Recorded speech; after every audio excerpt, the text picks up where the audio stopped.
મોરબીથી સમાચાર આવી રહ્યા છે, જ્યાં સાયકલ સાથે બાળકોના જોખમી સ્ટન્ટ જોવા મળ્યા।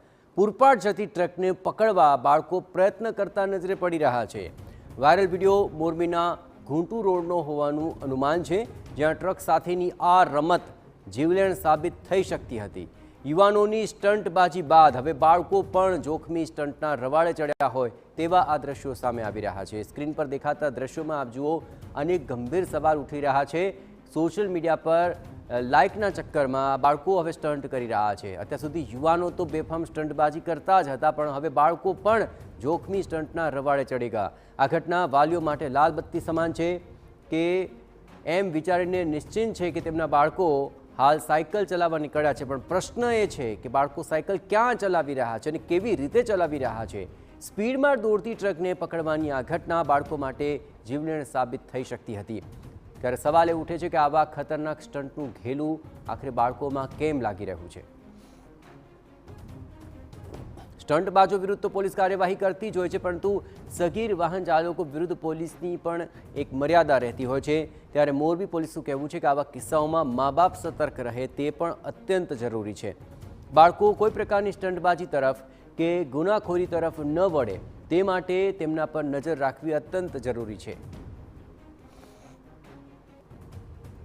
હાલમાં આ સોશિયલ મીડિયાનું જે ભૂત કહી શકાય, વળગણ કહી શકાય, યુવાનોથી લઈને વૃદ્ધો સુધી તમામ લોકો ઉપર હાવી થઈ રહ્યું છે। ત્યારે હવે આ સમસ્યા વિકટ થઈ રહી છે અને ધીરે ધીરે બાળકો પર પણ પોતાની ખરાબ અસર છોડી રહી છે। તાજેતરમાં મોરબીમાં જે એક યુવાને ઓનલાઈન ગેમિંગના કારણે આત્મહત્યા કરી, ત્યારે હવે એક વિડીયો સામે આવ્યો છે જેમાં નાના બાળકો છે તે સાયકલ લઈને જઈ રહ્યા છે અને એક ટ્રક છે તેની પાછળથી ટ્રોલી પકડીને તેની પાછળ સાયકલ ચલાવીને જીવના જોખમે એક કહી શકાય કે એક પ્રકારનો સ્ટન્ટ કરી રહ્યા છે। ત્યારે આ બાબતે કઈ પ્રકારનો આ ગંભીર મુદ્દો છે, વાલીઓએ શું જાગૃતિ રાખવી જોઈએ તે માટે માહિતી આપવા માટે આપણી સાથે મોરબી જિલ્લા પોલીસ વડા રાહુલ ત્રિપાઠી જોડાયા છે।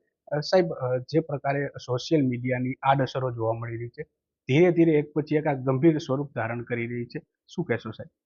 જી, સોશિયલ મીડિયા આપણે છેલ્લા 7-8 વર્ષથી જે એમાં ઘણી બધી એવી નેટવર્કિંગની સાઇટ્સ અને પોતપોતાની વાતો દુનિયા સમક્ષ રજૂ કરવા માટેના જે તક મળી છે, એનો ફાયદાની સાથે સાથે ઘણા બધા નુકસાન પણ છેલ્લા કેટલાક સમયથી જોવા મળે છે।